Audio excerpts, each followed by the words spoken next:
Hi, my name is Laura Sergel. I'm with the Nerds of Color. I am so excited to chat with you. I'm a big fan, as you can tell with my shirt. Like, I love the first movie, and I love this movie. And I just love the significance of the film. Like, you know, the first film was definitely about finding your purpose and the ripple effect. And then with this film, I know it's been 5 years. You filmed in 2022, but a lot has happened, and it's reflective of society. Do you feel like the film still reflects kind of like the rich, like society with the rich wanting immortality? I wonder if it's just maybe just like a human, maybe it's a human quality. And some just have more luxury towards it. I don't know really what the answer is, but I know we talked a lot about the length, this kind of common thing that you always hear, where people always say, like, I wish I had more time. And I don't think that kind of has any borders, really. I feel like as human beings, I think we always regret not using time a certain way or wanting more time. And then the ones left behind wanting more time, right? So we wanted to address that in the first movie, that it wasn't just them, that it was the ones, the family and the people that they brought into their lives, how they were affected by it as well. So I think it's a really beautiful, complicated question that keeps all of these characters very grounded, and it's what makes them not feel like superheroes. It makes them feel like real people, questioning that. Yeah. Well, I just love the chosen family effect, you know, of them finding each other. And the themes from the first one is empathy. And I know for this film, what was the theme for you that really got to you, like filming this? And it is chosen family still finding each other. But there is more, because as time goes on, people change, things change, our thoughts change, society changes, and it reflects that. What is the theme that really stuck out for you, for each of you? I think for me, like, how are we using the gifts that we've been given? How are we using the time that we've been given? I think we see Niall wrestle with that a lot in the first film, and she's starting to make a bit more sense of it in the second film, but I think the entire team kind of is like, what are we doing with this? And some people call it a gift, some people call it a curse. So even exploring that. Yeah. I guess from the film, I maybe don't even know if it's there the way I sort of felt it, but that the value of the time you have on life is based on your ability to love and connect with others. I mean, given that I play the more sort of heartbroken, lost character, slightly, like she's a person who's sort of dissociated from community and doesn't have the anchor of love to give life meaning. And I think that the characters and the team are in this bizarre situation of living forever, but it's the anchor of love and connection that gives value and meaning to existing every day and fighting the fights that they fight.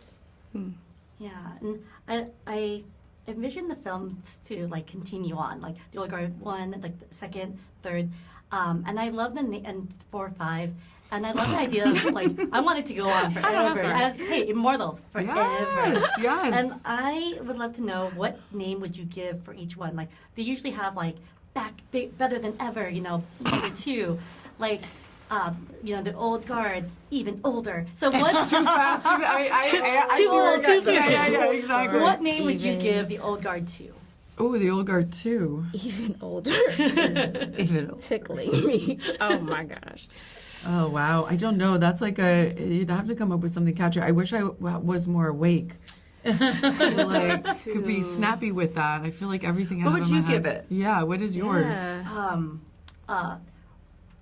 Older and wiser, or maybe not, or not wiser. I don't know what's going on with that situation. Yeah, exactly. But definitely too old, too furious. Yeah, Older than ever. Maybe ancient. Oh my God, we're done. Oh my God, you can tell we're definitely not part of the marketing of this film. Yeah, thank God there's experts in this very building. Yes. There are real experts. was left up to us. They're on it right now. It'll be on the website very soon. Exactly. Yeah, we're not doing a good job. No, Sorry. you guys are amazing. So thank you guys so much. I love talking to you. I am so excited to chat with you. It's like beautiful. I'm always happy when I speak to beautiful people. Like first thing in the morning, I'm like, yes. But I am so excited because He's just perked up. I mean, yeah, all three. I'm just like, wow, chef's kiss. It's like good eye candy for me. I mean, it's hot Jafar over here. Yeah. I started that. But I wanted to start. Thank you for that. No, of course. Like, it has to be known. But like, I want to know, though, the film. Like, you both have been in for the first one, and it's been 5 years. I know you guys filmed in 2022. But do you feel like, and a lot has changed since then, you know, in society. Do you feel like the film reflects society, like with what's going on currently, and also with the rich wanting immortality, basically? Interesting. I think the concept of longevity, like, has always been around, in the culture. But today it feels like it's much more present. That people like longevity is an industry.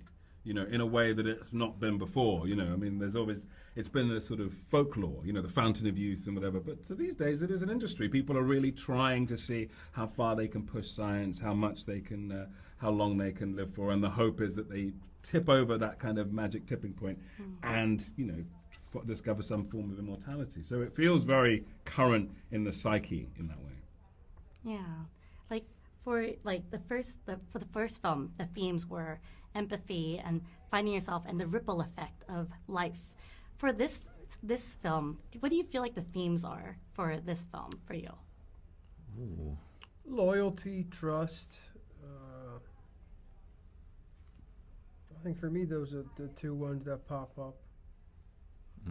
There's the element of between Quinn and Andy in terms of loyalty. There's Booker and Joe, Nikki, and trust, and obviously your character needs to trust everyone around him. But there is a theme of sort of consequence in this film as well, just how things come around. It's very interesting.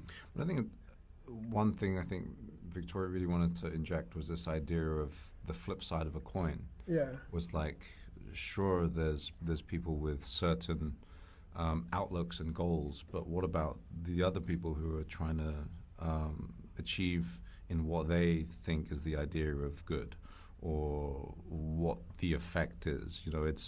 It's are the good guys really the good guys, or whose goal is the more true? So I think we play with those types of themes in the second one. but consequence is a good one too. Yeah, Mhm. I do believe that's a strong element of everything they do has these effects. Yeah. Well, another thing is do you, for this one, Old Guard 1, the first one, this is the second one, and I hope to envision more Old Guard 3, 4, 5.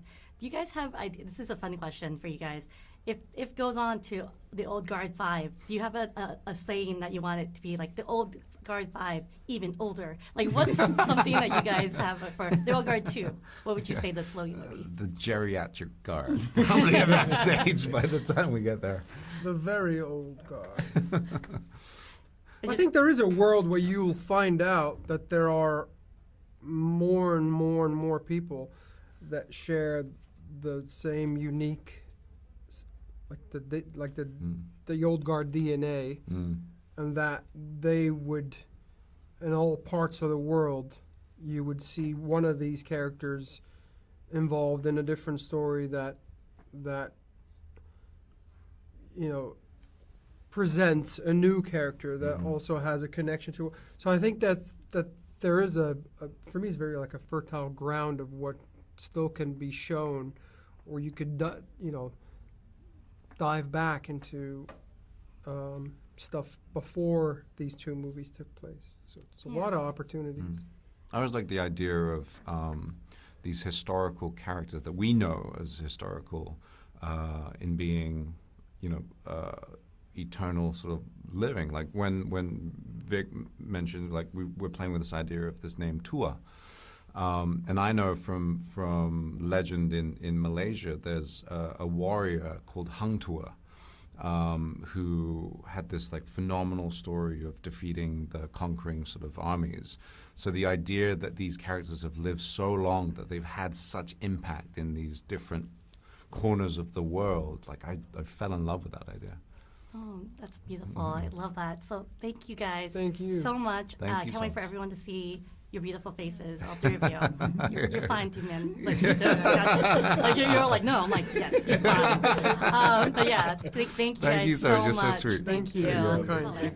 I am so excited to chat with you about this. It is so good. I love this, like the movies, and like with this movie, I love the continuation of this family, this chosen family.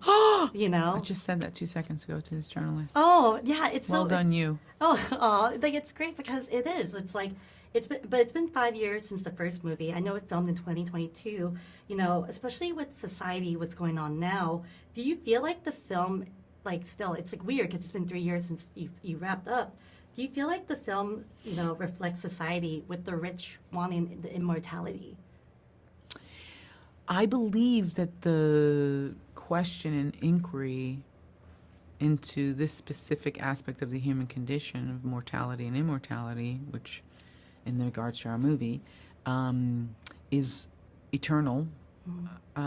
Any human that lives has at some point will face this examination of death and what it means and what one's life was built upon, and where we go next. Do we go in the ground with maggots? Do we, elevate into the stardust in the sky, as Carl Sagan says? And so whatever question there is to ask about that, no one escapes that question, no matter how old you are, whatever age, whatever your life circumstances are. So that's one. And then that's thematic till the end of time. As far as immortality and maybe the question about what would it be like if I lived and I couldn't die, I mean, I as a kid asked that question all the time. And I still to some degree ask, and obviously I ask it in relation to this movie, and having worked on the movie, it's like there were moments of really deep investigations. What would it mean, and what is the gravitas of that, and what's the fun, what's the lightness of it, and what's the darkness of it? Yeah. You know, with the film's themes from the first movie was about empathy and, figuring out your purpose after all these years and finding your way back again to life. And for this film, what do you feel like the themes are for, each of the characters, what they're going through, or even the themes of the overall arching story? Yeah, we probably have to do the overarching story because I don't think you have enough time for me to do all 9 themes. And because each character has their own sort of challenging question is what I like to call it. I believe that each character is asking a very specific question, and my job was to reflect that question. So I would say the overall themes, which is sort of what we know from the first film, that sort of carry over, but the themes of what would it be like to find out that we could not die. Then conversely, what would it be like to find out? I'm going to say that back for you because it's really important. What would happen if we lived our life and we could not die? And then conversely, what would it mean if we found out after thousands of years, tomorrow we could die? That theme is very overarching throughout our movie. As far as loss and family and life and love and mist sort of, ships in the night, and I think that happens in that triangle. There's a triumvirate sort of scenario with Andy, Quinn, and Booker, and I think that's sort of they're just like they're a minute, a mile, and a century off from each other in a way, and I think that's something to investigate. But and then Discord has her own question that she's the theme of again time. Time was a big factor in the movie, and one of the things, time was very important, and it was a theme that we held on to. And when we designed the library, Pocky, I gave him this image that I found that I loved, and he took it and then expanded it into what the library is. But in the library, when you look close, audiences will notice I wanted all the light fixtures to have a word. I wanted one word. And me, Paki, and Guy, the person who works in our art department, we kept trying to figure out what the word would be. And this was weeks and weeks and weeks and weeks. And then one day she just turned over and said, time. Because we were talking about time. And then we have Chronos as a sculpture. Time is a big factor theme in the movie. And so in the library, all those lights that have letters, they say time in different languages. Oh, wow. Yeah. That's for you. Nobody knows that. Thank you. Thank you so much. It's Thank you, nice and to meet you. congratulations on everything. We're just big fans of yours. We've been following your career forever. So Thank you. you. Lectures, fanboys, professional artists, and professors. Maybe a nerd who's just like you, talking about the things that you like too. So I invite you to the NOC. In full color, you see me. The Hard Knock